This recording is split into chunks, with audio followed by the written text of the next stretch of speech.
She didn't want the coffee. That was the thing, nobody would ever know that she'd only gone to the break room because the fluorescent light above her desk had been humming at a frequency she recognized. The same 60-cycle drone of the forward operating base in Kandahar. The same nothing sound that meant something was about to happen and you just didn't know what yet. So she went for coffee she didn't want, in a building she'd been assigned to for exactly 11 days, wearing civilian clothes that still felt like a costume. Rear Admiral Nora Voss. 43. 5'6" in boots she no longer owned. Currently dressed in dark slacks and a gray cardigan that her sister had picked out because, and this was a direct quote, "You need to look approachable, Nora. You look like you're always about to arrest someone." She was considering that cardigan, specifically whether it made her look like a librarian who'd given up, when the door swung open hard enough to clip her shoulder. The coffee went first. Then, she went sideways. Then, the man in the doorway grabbed her arm without thinking about it, and the grab was firm, and her body cataloged it before her brain did. Threat assessment, male, 6'2", 220. Grip on dominant arm. Nearest exit, she stopped herself. You're in Raleigh. You work in an office now. Nobody is trying to kill you. The man was already talking. Loud. The kind of loud that meant he was embarrassed and covering it. God, I'm so sorry, I didn't even. Are you okay? I didn't see you, the door, I was looking at my phone like an idiot. I'm here, he was trying to help gather something. Papers. Her papers, spread across the break room linoleum like a failed card trick. She looked at the papers. She looked at him. He was still talking. His name, she would learn later, was Derek Paulson. Senior Acquisitions Manager. 8 years with the firm. The man who'd once made a junior analyst cry by accident during a budget meeting because he'd said the words "that's just not viable" in a tone that landed harder than he'd intended. He wasn't cruel. He was just the kind of confidant that doesn't notice the space it takes up. I've got it, she said. No, let me, I basically tackled you, the least I can, I have it. She said it the second time quieter. Not softer. Quieter. He stopped. Later he would tell the story to his wife and he would say, I don't know what it was, she just said 2 words and I stopped talking. Like a switch. His wife would say, that's called competence, Derek. It's unfamiliar to you. But that was later. Right now he stepped back. Watched her collect every page, square them against the floor, stand in a single motion that didn't look like standing up so much as becoming vertical. New here, he managed. 11 days. Derek Paulson. He extended his hand. Something in the way she looked at it, not suspicion, just assessment, a half second of it, made him feel like he was being read. Acquisitions. Nora Voss. She shook his hand once. Exact pressure. Released. Contractor liaison. Ah. He nodded. Nodded again. Couldn't figure out why he was nodding. Well. Welcome to Halcyon. Sorry about the, the door situation. Door situation, she repeated. He couldn't tell if she was amused or just cataloging the phrase for later mockery. Possibly both. He gestured vaguely at the coffee maker, at the mess on the counter, at the general catastrophe he'd caused. Buy you another cup? The machine's broken so it would be from the pot but I can, I don't drink coffee. He looked at the mug shattered on the floor. Looked at her.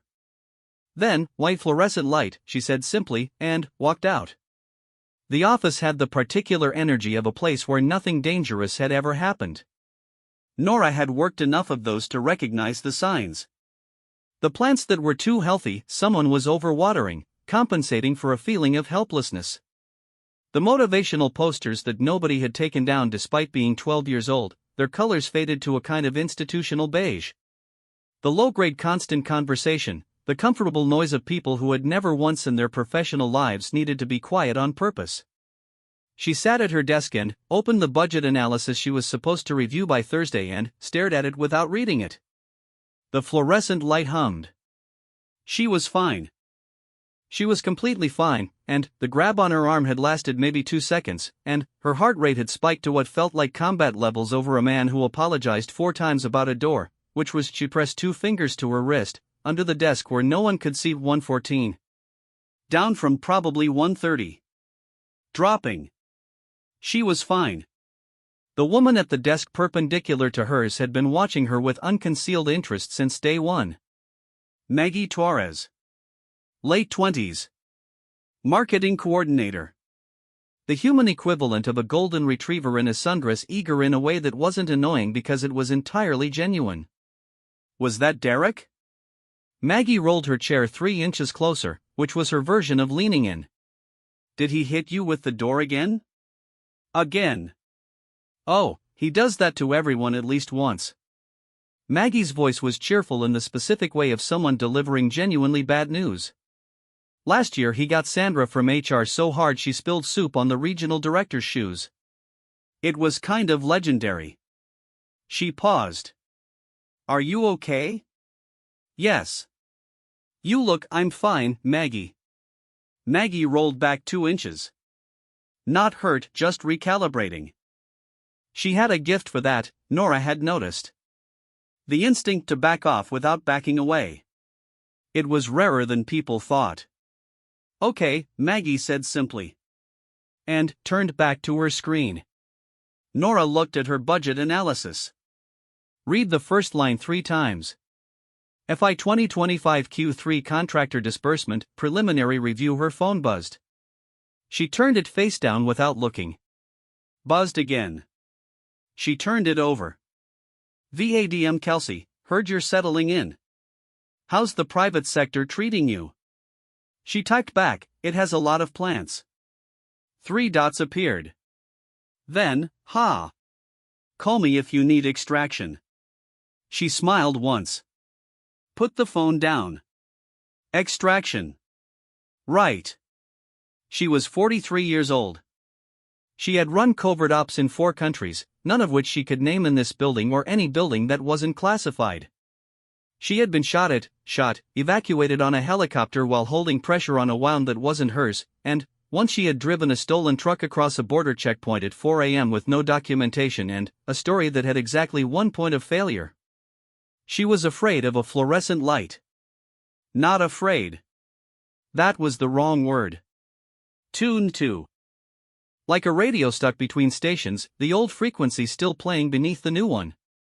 She turned back to her budget analysis. FY 2025 Q3 contractor disbursement, hey. Maggie again, voice lower now. Just so you know, the Tuesday all hands is brutal. Hendricks does this thing where he asks everyone to share a weekly win and, if you don't have one, he just stares. Like actual staring. Someone cried last month. I'm not trying to freak you out, you seem like someone who appreciates a heads up. Nora looked at her. Thank you. I've got a fake win prepared for you if you want one. I keep spares.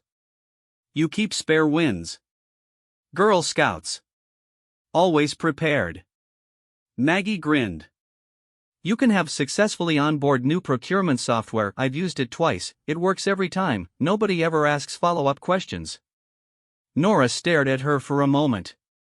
The grin didn't waver. I'll take it, Nora said.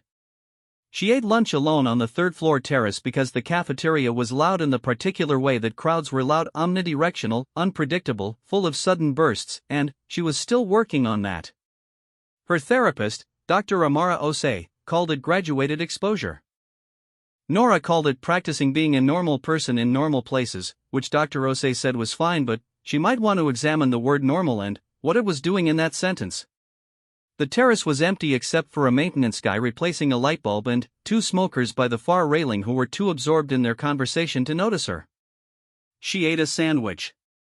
Watched a pigeon attempt to steal something from an unattended bag. The pigeon was stupid and persistent and completely unafraid of consequences.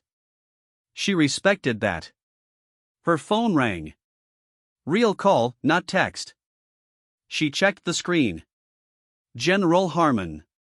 She let it ring once more. Then, picked up. General. Was. His voice was the same as it always was, like gravel that had attended finishing school. How's the desk job? The light hums. Thought you were over that.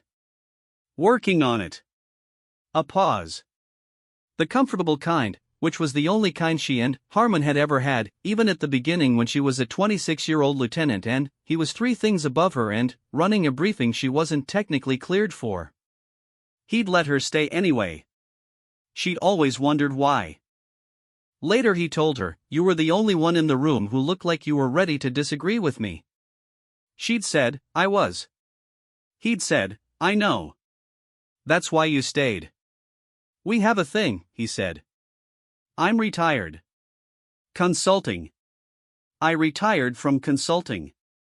This is a one-day consultation for a Monday morning briefing at Langley. Voss, it's not field work. It's a room full of people who need someone to tell them they're wrong about Eastern contractor networks before they make a very expensive mistake." She looked at the pigeon. It had gotten into the bag. It was eating what appeared to be someone's granola bar with zero guilt. "Send me the briefing packet," she said. "Already in your encrypted inbox. You sent it before you called me." I was optimistic. She hung up. Opened her encrypted inbox on her personal phone. The briefing packet was 47 pages long. She started reading. The maintenance guy finished the light bulb. Left. The terrace was quiet except for wind and distant traffic and the pigeon, now fully committed to its theft. She read 3 pages and then sat back and closed her eyes for 30 seconds. The sun was doing something specific on the backs of her eyelids, orange warm, civilian warm, the kind of warm that had no tactical meaning at all. She sat in it. 43 years old. The war wasn't over for everyone. But it was, she was slowly learning, possible for it to be over for her. Possible was enough. Possible was the whole project right now. She went back inside. The fluorescent light hummed. She sat down and worked. The all-hands was exactly as bad as Maggie had warned.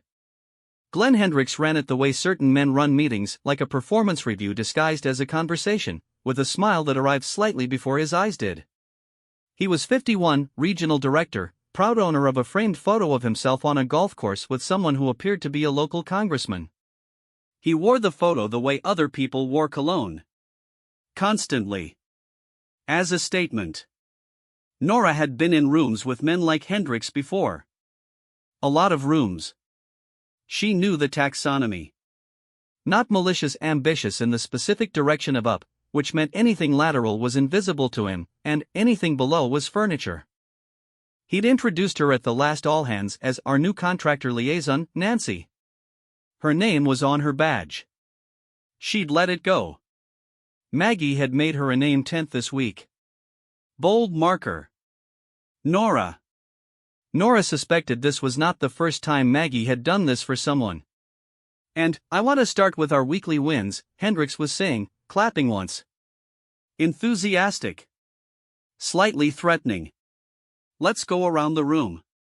Kevin?" Kevin from finance had submitted a report 2 days early. Light applause.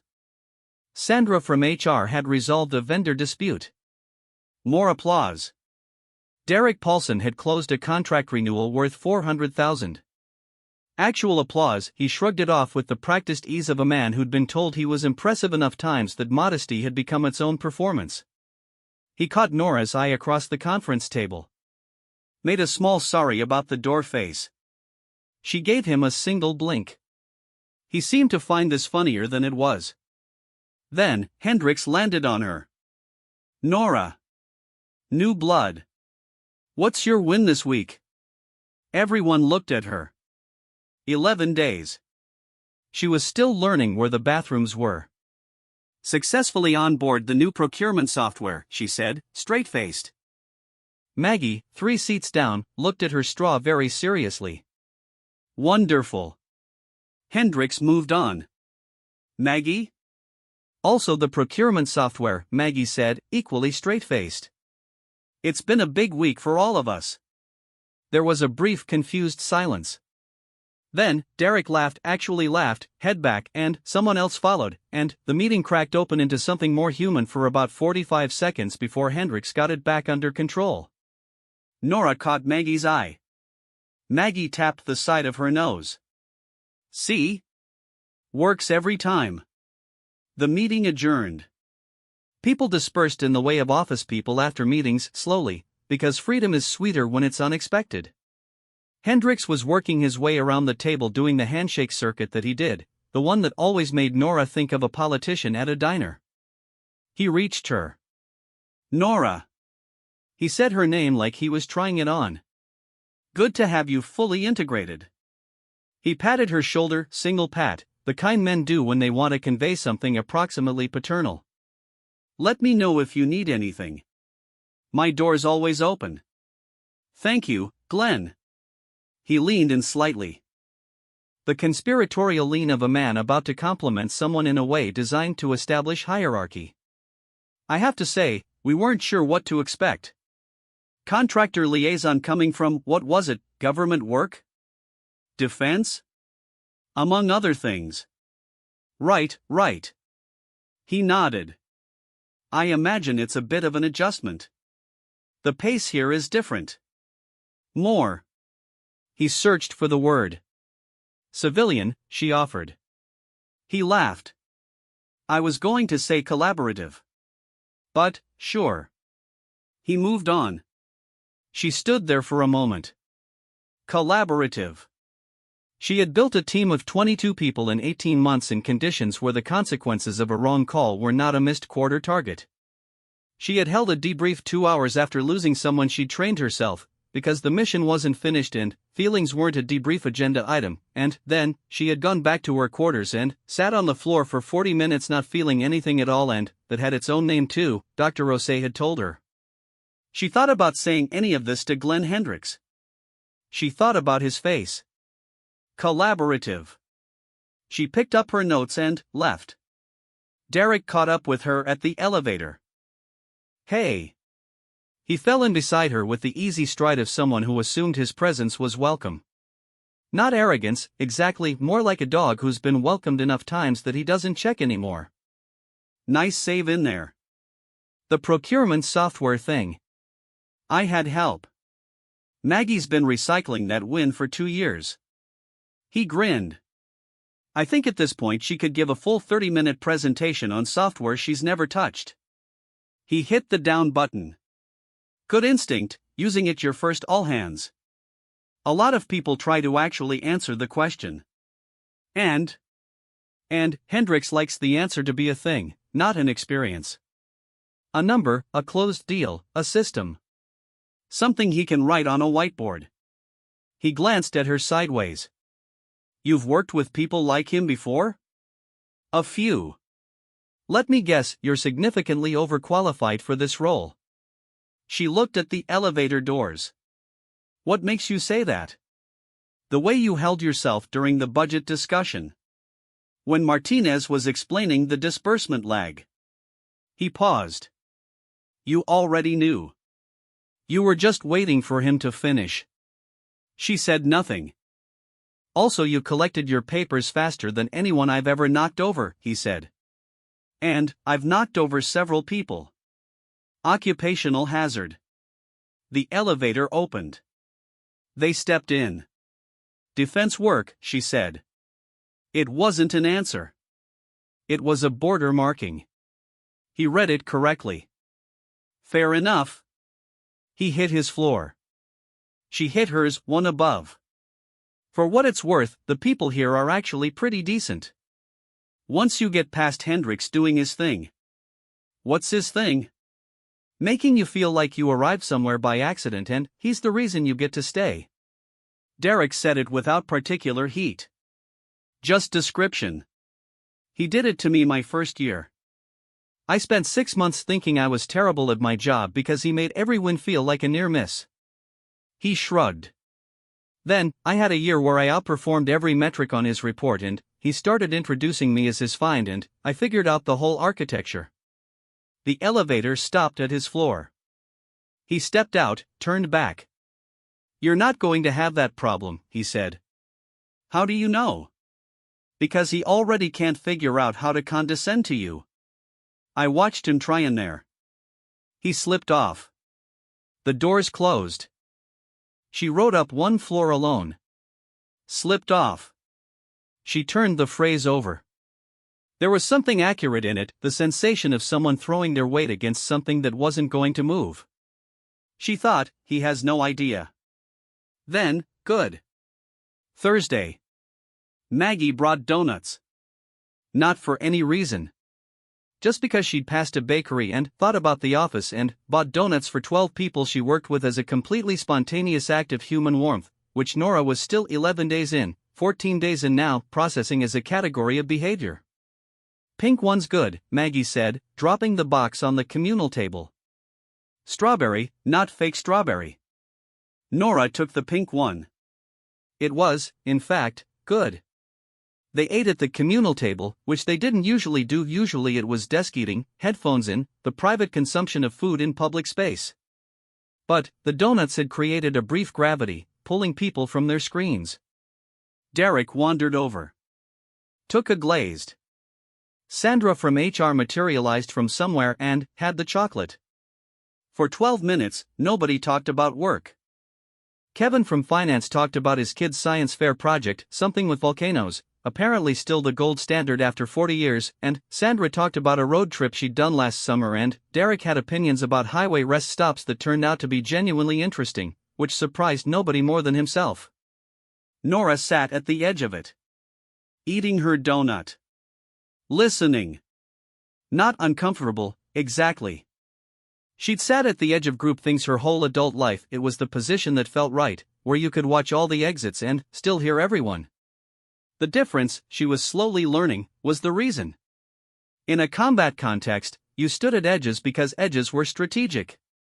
Here, standing at edges was starting to feel like a habit that no longer had a reason. Dr. Osei had said, "The body keeps the score." She'd assigned Nora the book. Nora had read it in 2 days and, then, called Dr. Osei to say, "This is about me." And Dr. Osei had said, "Yes. That's why I gave it to you." "So what do I do?" Nora had asked. "You move toward the table," Dr. Osei had said. "Literally or figuratively. A little at a time." She was at the table. Eating a donut. Kevin's kid had apparently won the science fair. People were clapping. A little at a time. Friday arrived the way Fridays do in offices, with a visible loosening, a collective exhale that started around 3 p.m. and reached full volume by 4:30, when people began the complex performance of still working but actually wrapping up. Maggie stopped by her desk at 4:45. "We do drinks sometimes. Fridays. Nothing mandatory or Hendrix adjacent, it's like 6 people from the floor, the bar 2 blocks over. Good jukebox." She picked up a pen from Nora's desk, turned it over. "You don't have to. I'm just saying it's a thing." Nora looked at her screen. The Langley briefing was Monday. She'd already read the packet twice. The third pass was diminishing returns. "What time?" she said. Maggie's face did something uncomplicated and genuine. 5:30. "I'll come get you." She left. Nora looked at her screen. The light hummed. She closed the laptop. The bar was called Fenton's and it had the good-bad combination of a real jukebox, sticky tables, and a bartender named Phil who seemed to have a moral objection to ice. But the beer was cold enough and the light was dim enough that the whole space had the quality of a place that existed slightly outside of regular life, the warm, inconsequential pocket of a Friday. 6 people from the floor. Maggie, Derek, Sandra, a project manager named Ravi who laughed at everything and made this seem like an excellent quality, and a quiet woman from legal named Jen who was on her 3rd beer before anyone else had finished their first and did not explain herself. Nora had a beer. Nursed it. Listened. This was the other version of what she was. Not the Admiral. Not the operator. Not the woman who had walked through rooms that would never be in any newspaper and made decisions that were now part of classified files that she could not discuss in this bar or any bar. This version, a woman who was 43 and tired in the bones in a way that had nothing to do with sleep and everything to do with years, who was sitting in a sticky bar on a Friday night with people who didn't know her and finding it not easy. But possible. Possible is the whole project, she thought. Derek was telling a story about a wrong turn on a road trip that had somehow ended with him at a regional cheese competition in Wisconsin.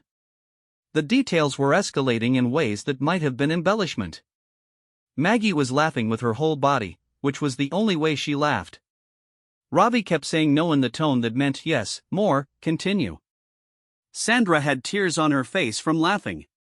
Nora laughed once, actually laughed, unexpected, at the detail about the ceremonial cheese-cutting sash. Derek looked at her. Small surprise. Then, not smug, not trying to make something of it. Just pleased. There she is, he said, and turned back to the story. There she is. She sat with that. The beer. The sticky table. The jukebox playing something from the 90s that she remembered from college, from a version of herself that had existed before she knew what she was going to become. Possible was the whole project. She stayed until 9. She was at Langley by 7. The drive was 2 hours in the dark, the highway mostly empty, and she drove with the radio off and the window cracked 2 inches because the cold air did something useful to the part of her brain that needed to be exact. The briefing was at 9. She'd reviewed the packet 3 times. She knew what she was walking into. She also knew, and this was the thing she hadn't told Harmon, because it wasn't information he needed, that she hadn't slept past 4 in 11 months, and that today her hands were still the way they got sometimes, steady on the outside and something else on the inside, and she'd made coffee at 5 a.m. and then poured it down the sink because the smell had taken her somewhere and she'd decided it wasn't worth it. She parked. Badged in. Walked halls she knew by feel. The conference room was the kind that thought it wasn't a conference room, leather chairs, wood table, a screen on one wall that cost more than some people's cars. 7 people already seated. She knew 3 of them. The other 4 she identified by type inside 30 seconds, 2 agency, identifiable by the careful blankness, 1 contractor she recognized from a 2019 debrief in Bahrain who appeared not to recognize her, and 1 4-star who was looking at his phone with the expression of a man who had more important places to be and wanted everyone to know it. The 4-star was General Craig Moss. She'd never met him, but she knew his record. Impressive where it mattered. Stubborn in ways that had cost money and time. He looked up when she came in. Looked at her the way men in that room sometimes looked at women who were new to them, the quarter second of recalibration where they decided where to file her. She sat down. Opened her folio. Got her water. Harmon came in at 8:58, which meant he was technically on time and everyone in the room knew it had been calculated. He sat. Looked at the room once. Let's start, he said. The first hour was positioning. Moss's team had put together a contractor network assessment for Eastern operations, and it was wrong in 3 specific ways that compounded each other, and this was the thing nobody in the room was comfortable saying out loud because Moss had a 4-star and a personal relationship with the deputy director and a way of receiving disagreement that had historically led to the person who disagreed ending up reassigned to Guam. Nora sat. Listened. Read the room's temperature. Harmon was watching her the way he watched things he'd arranged. Patient. Slightly too still. At 57 minutes, Moss's contractor wrapped up the network assessment presentation with what was, Nora thought, a genuinely impressive display of confidence in incorrect information. Questions, Moss said. Harmon looked at Nora. She looked at her folio. Looked at the screen. Looked at Moss. The disbursement lag in the Eastern network, she said. You're attributing it to coordination overhead. Moss glanced at her. That's correct. Standard infrastructure friction. It's not coordination overhead. She clicked to page 14 of her packet, which she'd brought printed because she still didn't fully trust screens in rooms she didn't control. The lag pattern here, 5 to 7 days, irregular, concentrated in these 3 channels, that's not friction. Friction is consistent. This is a decision being made somewhere. Silence. Not comfortable silence. Ms. Voss, Moss said, and the Ms. was chosen. I think you'll find that our analysis of the regional infrastructure supports. I ran a network with analogous architecture for 4 years. She didn't raise her voice. Didn't lower it. A consistent 5 to 7 day lag with this distribution is a choke point. Someone is sitting on money or materials before release. Could be internal review, could be skimming, could be secondary authorization you're not tracking. But it's not friction. She looked at him. I'm not saying your team's wrong about the infrastructure. I'm saying there's a layer below it that this analysis hasn't reached. Moss looked at Harmon. The look men do when they want another man to manage a woman. Harmon's expression was pleasant and entirely useless to him. Moss looked back at her. And you're proposing? A financial pattern audit of those 3 channels. 6 weeks of data. You'll find it in the numbers before you need it to matter in the field. She closed her folio. That's my recommendation. Quiet. The contractor from Bahrain was looking at her with an expression she finally placed. Recognition. He'd figured out who she was. He was being very careful about his face. Moss was still.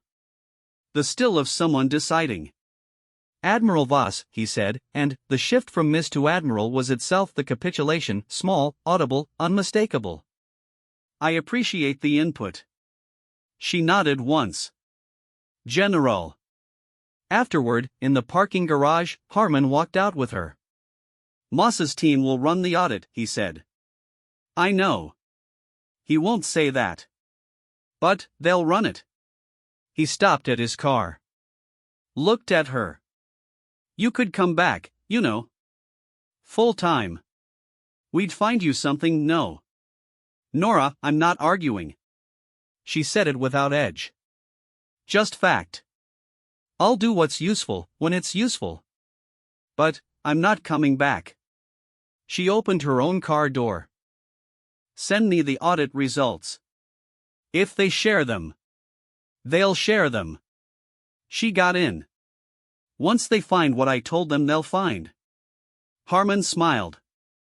The small, private smile of a man who'd known her for 17 years and still found her slightly astonishing.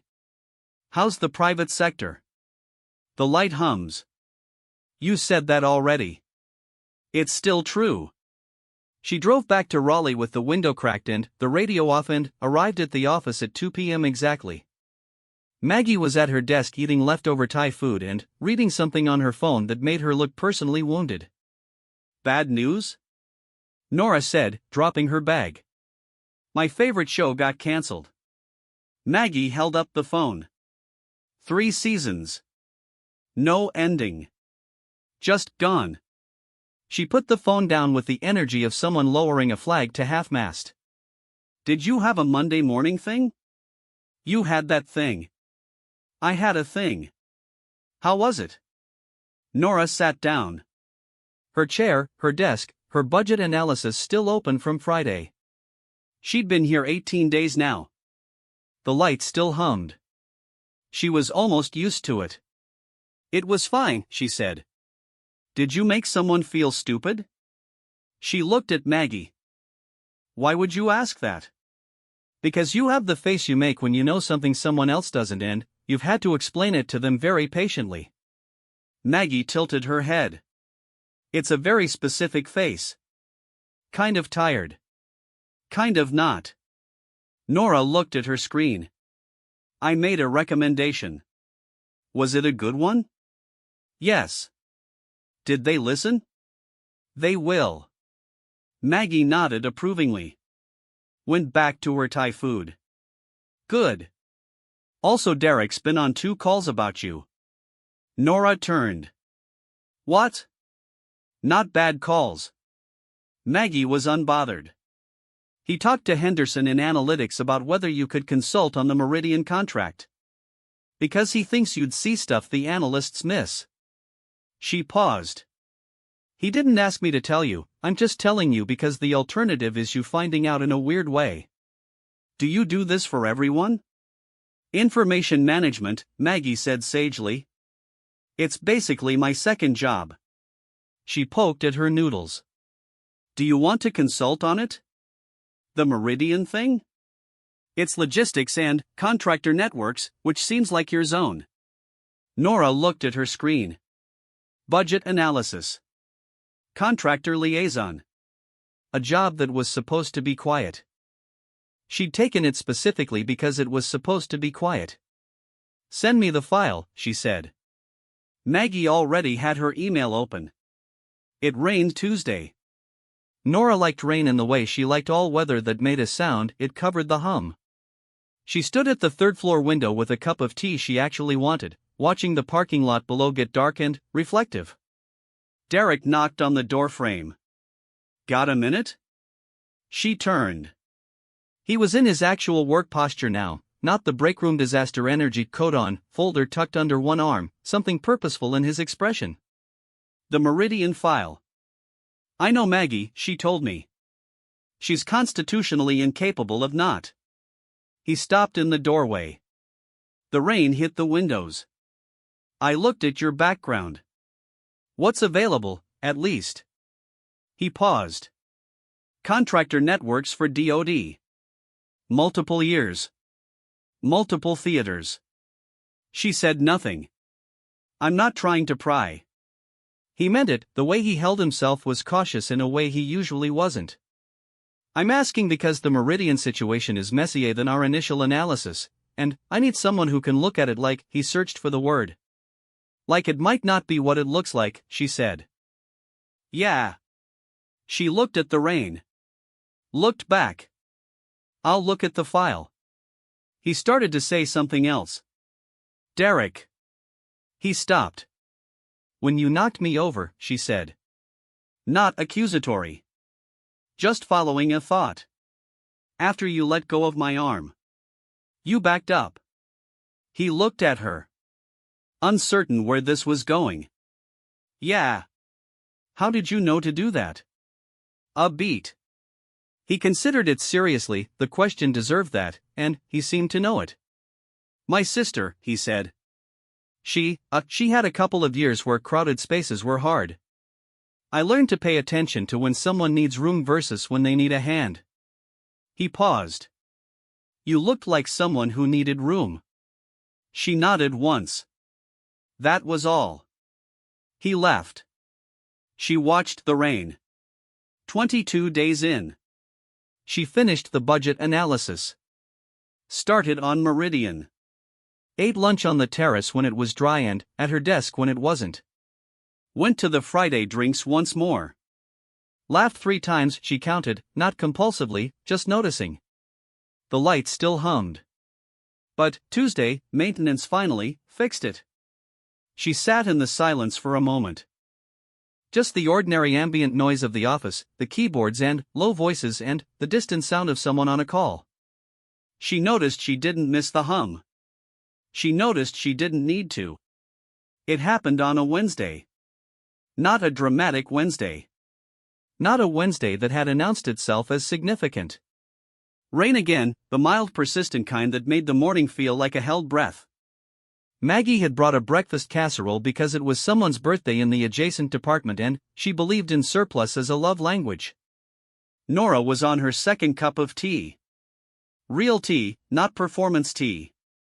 She'd been at Halcyon for 31 days now and she'd developed specific opinions about the breakroom's tea selection, which she was choosing to see as a sign of integration rather than domestication. The Meridian file was open on her screen. She'd been working through it for a week and a half and she'd found the thing Derek had suspected was there, a pattern in the subcontractor invoicing that didn't match the delivery verification log, small enough to miss if you were reading for efficiency and obvious once you knew to read for inconsistency. She'd drafted a 2-page summary. She'd written the first line 6 different ways and, then, gone with the version that was most direct and least dressable down as alarmism. She was checking the third-party verification dates when she heard Hendricks in the hallway. Not his voice. His walk. She'd learned it, the slightly elevated heel strike of a man who thought about how he moved in rooms. It had taken her 4 days. He came in with someone she didn't recognize. External, by the look, suit that was slightly too formal for the office culture, the mild disorientation in the eyes of someone navigating a building they didn't know. The external person was Carl Whitmore. She would learn his name in about 4 minutes. Director of Client Relations for their parent company, down from the DC office for a quarterly site review, here specifically to look at the Halcyon North Division's operational efficiency, and she gathered this from the briefcase and the way Hendricks was performing calm to assess whether it warranted continued investment at current levels. Hendricks was doing his thing. The tour that wasn't a tour, the introduction sequence that was designed to showcase assets. Kevin from Finance. Sandra from HR and Derek, who shook Whitmore's hand with the easy confidence of a man who'd done this kind of thing before and genuinely didn't mind it. Then, Hendricks brought Whitmore around to her. And, this is our contractor liaison. She came to us from the government sector. He said it in the tone of this is a nice acquisition. Nora. Carl Whitmore, from corporate. She stood. Shook Whitmore's hand. Whitmore. Ms. Voss. He had good eyes, the kind that were actually taking things in. Government sector, what specifically, if you don't mind? Defense contracting networks, she said. Operations oversight. Interesting. He glanced at the screen behind her, the Meridian file visible, the notation layers she'd built over 2 weeks. Is that the Meridian analysis? Hendricks half-turned. Mild surprise. You're familiar with Meridian? It's one of our watch files, Whitmore said, still looking at the screen. He looked at Nora.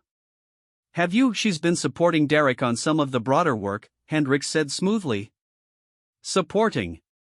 Nora, why don't you take us through where you've gotten with? She's been running it independently, Derek said from behind them. Heads turned. Derek was leaning in the doorway with his coffee, expression pleasant, the specific pleasantness of someone who has decided this moment is important enough to be honest in. Hendricks blinked. Pardon? I asked her to take a look, Derek said. She found something. Nora, he looked at her. The look said, your call. You decide how much.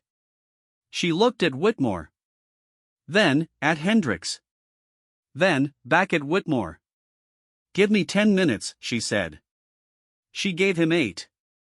She walked Whitmore through the invoicing pattern, the verification lag, the 3 subcontractor accounts that didn't survive cross-reference with delivery data. She used numbers the way she'd learned to use numbers in rooms where people needed to hear math before they would believe a pattern existed. Clear. Sequential. No drama. Whitmore listened with his whole face. Not nodding, actually absorbing. Good. Hendricks was very still throughout. She could feel him recalibrating. The careful stillness of a man recategorizing someone in real time, trying to find a new shelf for her and not quite getting there. When she finished, Whitmore was quiet for a moment. Then, how long would it take to complete a full audit? 2 weeks if I have access to the third-party verification database. 3 if I'm pulling from secondary sources. You'll have access. He looked at Hendricks. Something passed between them that she didn't need to hear to understand. Then, back to her. Before I came up here, your background was flagged in our onboarding review. I should say, Ms. Voss, we're aware that contractor liaison is he paused. Chose carefully. A somewhat lateral move from your prior service. She waited. Rear Admiral, he said. Not a question. Retired, she said. 21 years SEAL operations oversight. The Eastern Network Analysis for DoD's contractor programs, 2018 to 2022. He paused.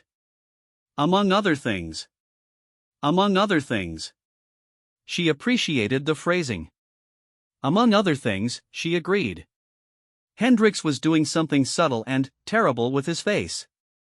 The recalibration had found a shelf and it was not a comfortable one for him. Well. Whitmore straightened. Extended his hand again. It's very good to have you here, Admiral. She shook it. It's Nora. He smiled. Nora. He picked up his briefcase. I'll have the database access to you by end of day. He looked at Derek. Good instinct, bringing her in. Derek shrugged. She was already here. Whitmore left. Hendricks lingered for a moment, the lingering of a man who understood something had shifted and was deciding how to position himself in the new geography. Nora, he said. The name, just the name, and, in the saying of it, something in his posture was different. The fractional adjustments of a man who'd been treating furniture as furniture and was learning it was a wall. Had I known your full background, I would have, Glenn. She said it gently. Not unkind. The budget analysis was on my desk for 3 weeks. The Meridian work is a week and a half old. She looked at him straight. The work was always there. He held her gaze for a moment. Then, he nodded. Once. And left. Maggie appeared at her elbow within 60 seconds of Hendricks leaving, which suggested she'd been hovering in the hallway and felt no shame about it. Rear Admiral? Among other things. Maggie stared at her. Full eye contact. Processing. Then, okay, but you ate my casserole this morning. It was very good. You ate my casserole and you've been, she pressed both hands flat on the desk. The procurement software. You used the procurement software when in the all hands. It worked. Nora. Maggie's voice was slightly strangled. You commanded Navy SEALs. I did. And you let Hendricks call you Nancy. Silence. He called you Nancy, Maggie repeated, because this was apparently the thing she was going to be stuck on. 3 separate times. I watched it happen. My name was on my badge, Nora said. I know your name was on your. Maggie stopped. Put her face in her hands. Took a breath. Looked up. Are you? Why didn't you say anything? About Nancy? About any of it. Nora looked at her screen. The Meridian file. The notation layers built over 2 weeks at a desk that now had a plant on it because Maggie had put it there on day 4 and she'd stopped noticing it was there until she started watering it. I'm the contractor liaison, she said. That's what I am here. Maggie stared at her for a long moment. Her expression was doing several things in sequence: processing, recalibrating, settling. Okay, she said finally. The same okay she'd used on day 1. Back up without backing away. Then, do you want the yellow one or the red one? I have 2 backup pens. Nora looked at the pens. What's the difference? The yellow one writes a little smoother, but the red one is objectively a better pen. Red. Maggie handed it over. Sat back down at her desk. Turned to her screen. Then, quietly, without turning around, for what it's worth, I would have called you Nancy too if that's what you wanted. Nora turned the pen over in her hand. The red pen. Objectively a better pen. I know, she said. Derek stopped by at 4:30. He leaned in the doorway the way he always did. Doorways suited him, she'd noticed, the frame of them, like he'd located his optimal geometry and was sticking with it. Whitmore called me, he said. Database access is live. He also mentioned something about a potential structural role in the network compliance team. He paused. I said I'd pass it along. I'm the contractor liaison. You could be contractor liaison and Derek. He stopped. Read her expression. The thing she did that wasn't quite a smile and wasn't quite a warning. He was getting better at reading it. Noted, he said. For the record, I didn't know about the full background. I know. I just want to be clear that the Meridian thing wasn't me trying to be. I know what it was. She looked at him. You saw something that needed doing and you found the person for it. He thought about that. Nodded slowly. Yeah. That's a good instinct. You mentioned. He almost smiled. Didn't quite. So you'll do the audit? I'll do the audit. And, after? She looked at her screen. The plant on her desk, small and green and quietly alive. The budget analysis she'd finished and filed. The red pen. After, she said, I'll see what needs doing next. He nodded. Left. She stayed until 6. The office emptied around her the way offices do, to gradually and, then, all at once, the voices tapering to a last few people, then, one, then, the particular silence that belonged only to empty buildings in the late afternoon. She turned off her screen. Sat for a moment in the dim. 31 days. The light had stopped humming. She'd been called Nancy and Ms. Vossen had eaten a breakfast casserole and found a financial discrepancy worth approximately $700,000 and laughed 3 times at a bar where she'd stayed until 9 on a Friday night and met a man who backed off when people needed room, learned because of his sister. Rear Admiral Nora Voss. 43. Retired. Contractor liaison. Currently in possession of a red pen. She was fine. Not the fine she'd used on day 1, the flat one, the border word. The actual version. The one that meant, functional, present, building something, a little at a time. She picked up the red pen. Put it in her pocket. Walked out past the healthy plants and the faded motivational posters and the coffee machine that worked again and the break room door that had knocked her sideways on day 11, and she pushed through to the lobby and out into the evening air. Cool. Car exhaust and city smell and, somewhere, 2 blocks over, the bar with the good jukebox. She stood there for a moment. Possible was the whole project. She thought, yeah. Then, she walked to her car, drove the 2 hours home, and slept until 4 a.m. Which was, she thought, getting better.